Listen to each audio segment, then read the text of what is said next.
Eyes as Black as Night by BloodyChimera. The sound of another knock at our door woke me from my short nap. The clock read 8:17. Still another hour before they would all go home. I stood up and stretched, and then another knock came at our door. "Are you gonna get that?" My wife groaned from across the room. Yes. I started to walk, but the pins and needles in my right leg almost stopped me. I opened the door to see it standing there, unblinking. Trick or treat. This one was wearing a scream mask and was covered in black clothes. I dropped 2 chocolate bars into his large, pumpkin-shaped basket. He said thanks and walked away. I closed the door and sat back down on the couch, hoping to maybe get some more shut-eye. Then came yet another knock. I got up quickly, grabbed 2 more bars of chocolate from our bucket, and headed to the door. There were 2 of them this time. 2 girls, one dressed as a princess, and the other as a fairy. Typical for girls their age. I dropped 1 chocolate bar into each basket, and they were about to say thank you, but I closed the door. I'll have more time to relax. Too bad if they think I'm rude. I began to relax again, but instead of napping, I thought about the day when Anne and I would have a kid. We would have to send him up to some random stranger's front door. Then they would give him candy, and I would... Then I heard another knock. I was too relaxed to even care this time. Let's convince them we're not home, maybe they'll just go away. Then they knocked again. I heard Anne groan loudly and get up as she started for the door. "Honey, I can..." She stopped me mid-sentence with a simple shut up and continued walking. I heard the door open and the sound of candies dropping into baskets, then talking. This one was a little girl, and after a few seconds I heard Anne say, "Aw, poor baby." The girl clearly said, "Can I come in?" My wife responded with, "Sure, I think we have a few bandages." I sat up, and the children, there was a boy following the girl, had come in as far as our boot rack. The girl had a green witch mask on, and the boy had a zombie mask. They had no costume except for the masks, just plain clothes. My wife returned with the bandages, and the girl held her wrist out and wrapped a bandage around the girl's small cut. The girl proceeded to slip off her mask and glare at me. "Nice contacts," was all I managed to say. Her eyes were black as night, and her skin was oddly pale white. She just grinned at me, and I realized something was off. Very off. "Honey, can I talk to you quickly in private?" She gave me an odd look, but still said sure. We walked into the kitchen and stood in front of the oven where they could not hear us. Something's not right here. I decided to say what first came to mind. "What?" Now she looked at me even more oddly. No response came to my mind. She just said, "You say that every time Dolores gives me cookies or a loaf of bread. Stop being so paranoid." She walked off, and then I heard her gasp. I walked out slowly, only to see 2 masks and 2 buckets in the place of the 2 children. The buckets only had 2 pieces of candy each, the candy we gave them. Strange, I didn't even hear them leave. Maybe they didn't leave. She only gave me that look again. Maybe they're in here somewhere, planning to steal something. Yeah, right. We don't even have anything worth... We both stopped and heard it. A scratching sound in the back bedroom. We looked at each other and began to walk down the hallway. Even though I knew they were just children, I had an odd feeling about them. Probably her eyes. As we neared the doorway to the bedroom, a loud growling sound came from inside the doorway. It was like a dog's growl, only deeper. "Honey, did you hear that?" Silence. "Honey?" I said as I turned around. I was alone. In the place of my wife was only darkness. A chill ran down my spine, but I continued walking. I mustered up as much courage as I could, jumped inside, and turned on the light. The boy was there. He was clawing at a spot in the middle of the room as if he was looking for something. He looked up and smiled. His mouth was full of sharp-pointed teeth. His eyes were black as the girl's. I began to back up. "What the honey?" A familiar voice came from behind me. I turned around and Anne was standing there. She grabbed the sides of my face and stared into my eyes. "It'll all be over soon," she said sweetly, as my face began to feel odd. Then I noticed something about her eyes. They were as black as night, too. Slowly, everything began to fade away into nothing. The police came to Daniel and Anne's house at 1:08 a.m. that night, after their neighbor Dolores Bridge heard screaming coming from within the house. All that was found that was deemed suspicious were the masks, baskets, and a hole in the middle of the bedroom floor, which contained the skeletons of 2 small children at the bottom of it, and 1 silver cross. The skeletons were found in a position that suggested they were killed in some sort of ritual. After some research, police found that the neighbor Dolores had 2 children, and that they had gone missing 17 years ago.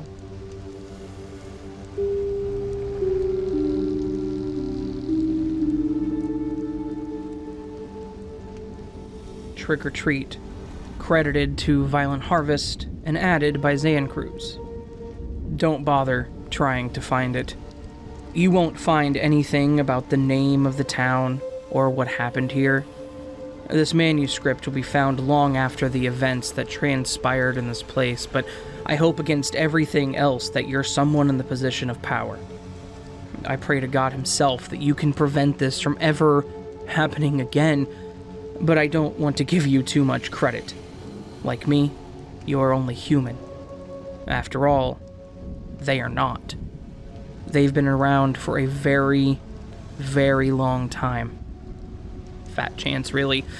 You probably don't want that responsibility, and even if you did take it upon your shoulders to track them down, you can't single-handedly stop the children. Their manipulators are not on the grid. Whoever engineered this is in control of the world on a very disturbing level. So this is what I want you to do. Read these pages, if they're still legible, and take what you will from them. Don't go on a wild goose chase and realize that when you find this book, that it will not be in the place where I left it. They'll move it somewhere else to deceive you. I've left my mark on a tree there. Only then, when you see my name, will you know this is the place.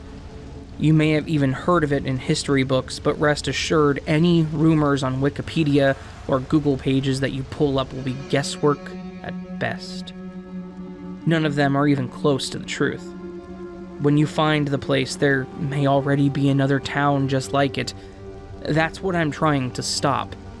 If we're not successful, then just realize above all things that evil exists. And I'm not talking about bad people or tragic accidents. I'm talking real, intelligent, ancient evil. It is calculated. And it is always one step ahead of you. Should you decide to take my place and become the paragon to prevent the corruption of the hearts and minds of children, well, I thank you in advance. I told you that I'm human. I lied. I used to be, before All Hallows' Eve on that fateful night. I've been alive since then, far longer than any human being, and the reason is because I love children. I've always loved them in their purity and their innocence. That's why I was taken in by their ruse. That's why I've finally decided to put all this down, centuries later. I won't be here much longer, and someone has to take up this burden. I've waited until I saw them return. They will be back this year. They're planning the same thing again, and I can't stop them. Again, I can't expect that much from you, but I'm only giving you all this so you'll believe me. I have to be believable. If you think I'm crazy, you'll throw this in the garbage bin and more people will disappear. It's time to tell you what happened, though. I'm rambling. Back then, All Hallows' Eve was the time for evil's ascension. You've all forgotten. If you left your house on that night in the old country, you were a devil worshipper. Halloween was not the term we used. We fled to the shores of this country because we were persecuted for our lifestyle choices. We worshipped nature, the changing of the seasons, the solstice of spring, autumn, winter, and summer. In the purest sense of the word, we were druids. Our names and accents were English, but we were servants of the earth. We were some of the first to celebrate it as a holiday. The natives here were puzzled by our behavior, but also frightened by it, so they left us alone. They misunderstood. We were not the ones to be afraid of. At the time, I was relieved. They had attacked us in our settlements time and time again, but as it drew closer to the end of October, they stayed away. Maybe in their own noble bonds with the earth and soil, they knew something terrible was on the horizon. And they were right. John Hunter's little boy wanted to be a native, with a bow and arrow and a real headdress. Little Mary Taylor made a dress that was crafted after the local schoolhouse teacher's prettiest outfit. She idolized her educator, of course. They all had their get-ups. They were the first trick-or-treaters in what was to become the United States of America, 150 years later. We sent them out to frolic about the settlement, collecting apples and tarts and other sweet things into their burlap goodie bags. There were no Snickers or Milky Ways yet, and the magic of this holiday held no less sway over them than it does the youth of current time. They dress up as the Joker, Power Rangers, Teenage Mutant Ninja Turtles. Well, these children were their predecessors. I sent my daughter with Mary and John Hunter Jr. Despite our mistrust and wariness of the Anglican Church and the monarchs that presided over it, my little girl was dressed as the Queen of England. I refused to crush her fantasy world, and so I simply indulged her. We heard promises to return after sundown, to say yes ma'am and no sir, and not to linger too long if they were invited inside the households of our community. We didn't realize that the house on the edge of the settlement existed until we saw the children go inside. There were no lanterns or sources of light in the windows, no fire or harvest dolls on the outside of the dwelling. As we sat in the middle of the town hall, imbibing in the pleasures of distilled moonshine, none of you will ever make it as potent as we did in those days, amongst our brethren, we watched our young ones gravitate across the middle of our town to the foreboding households that had seemingly been constructed overnight. When we gazed upon it, it seemed as though the place was shimmering. It pained my vision to look upon the building as if my senses were being forced and propelled in another direction. Such a thing is difficult to put into words, but I seemed to be the only one who realized that our kids were all heading into the same place. When I questioned John Hunter as if something was odd about their actions, he stared at me as if I was insane. "What do you mean?" he asked. "There's no house there. They're going to play by the stockades." The sun had set by this point, but as I said before, none of them were concerned. The natives hadn't shown up for weeks. I decided to walk to the phantom dwelling that only I and the children could see to peer inside, and see who these new settlers were, and why it called to the youth as if it was a black hole in a sea of stars. I tried to stand outside to look through the window, but when I saw what was happening, it was too late. I breached the doorway with my buck knife drawn, but there was nothing about the things inside that I could harm with a weapon. There's something deep inside of us, something embedded within the human spirit that's perfectly aware when we encounter something truly terrible. Fear, horror, evil, revulsion, it all hits you in spastic waves, like a fierce, exploding bullet that shatters the innermost parts of your soul with a relentless and powerful fury. I saw it in that moment, standing in that darkened doorway. They weren't people, and they weren't spirits. They were halfway there, lingering over the unconscious bodies of my daughter and her peers in their hooded black robes of half-existence. There was one in particular who made me feel as though my eyes would pop like ripened cherries when I stared at it. It was the leader, the source of that tug, that pull, and it was slowly fading, disappearing like a gaseous black cloud of death through my little girl's nostrils and mouth. She was gasping for air, as if every breath after the one that preceded it was filled with acid, as if she were hungry for real, fresh air in her small lungs. With every breath, the figure faded deeper into her, along with the rest of them. I wish that I could say I was a hero, and that I hacked them all to bits. I wish I could say that I saved the day and made Halloween a night when the worst thing that children have to worry about is poisoned candy, but it didn't happen. There was one of them left, floating toward me on elongated, blackened tendrils of shimmering nothingness. By all real means of my imagination, it shouldn't have been there, but it was. And soon it was going inside of me. The last thing I saw were their little feet scurrying out of the phantom house and into the town. I felt that something terrible was about to happen. I had no idea. Everything went black, and then I was outside of myself. I was conscious, but observing my feet, my hands, doing things beyond my own scope of physical control. They led me and our children into our meeting hall, where, of course, the kids were embraced by the open, loving arms of their parents. I witnessed the betrayal, the brutal moments in which the truth instilled by the love for family and offspring would transform into a cause for the destruction of our village. They absorbed them. There's no better adjective for what happened. One moment they were there, and seconds later, they were nothing but dark essence, filtering in through the eyes and nose and mouths of their devil children. It was over in minutes. A night that should have been a celebration of nature, of the seasons, had turned into the end of everything that we knew and loved here in our new land. I started to fight it. The kids knew. The moment I began to resist, to try to reclaim my limbs and mind from the corrupting influence within, their heads snapped back from their feast of soul to survey me in my struggle. My daughter's eyes were sunken, black pools of the abyss, devoid of any emotions, any semblance of the bright-eyed stares that she once held for me in all her love and adoration for her father. I missed that the most, really. The way she'd run to me when I came in from the fields every evening as the sun went down. I lived for that. What reason do I have to live now, other than to find her and stop them?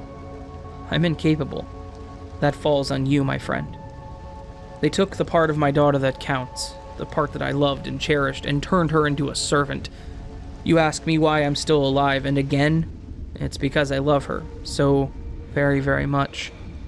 Her body is a hollow shell, filled with the maleficent blackness of evil beyond our world.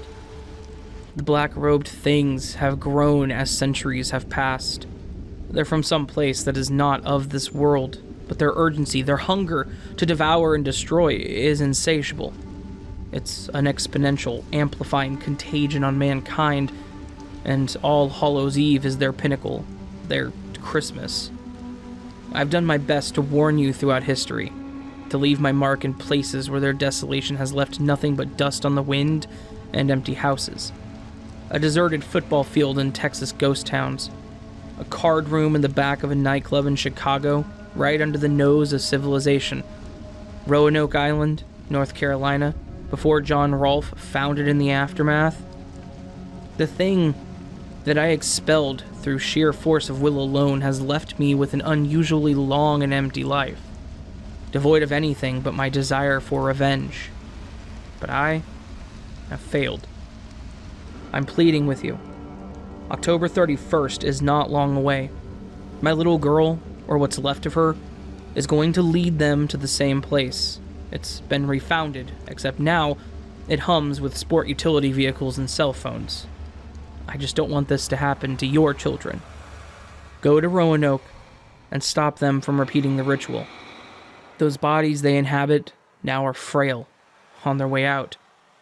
It's been almost 500 years. They'll need new ones on this Halloween.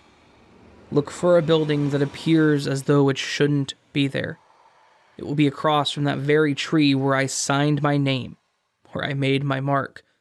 I changed my title, named myself after the tribe of natives who knew it was coming, who perhaps tried to warn us, but for some reason we failed to heed or recognize their warnings. They were more closely attuned to the earth than us, and yet they were still wiped out. Eventually. Trick or treat? Go now. You don't have much time.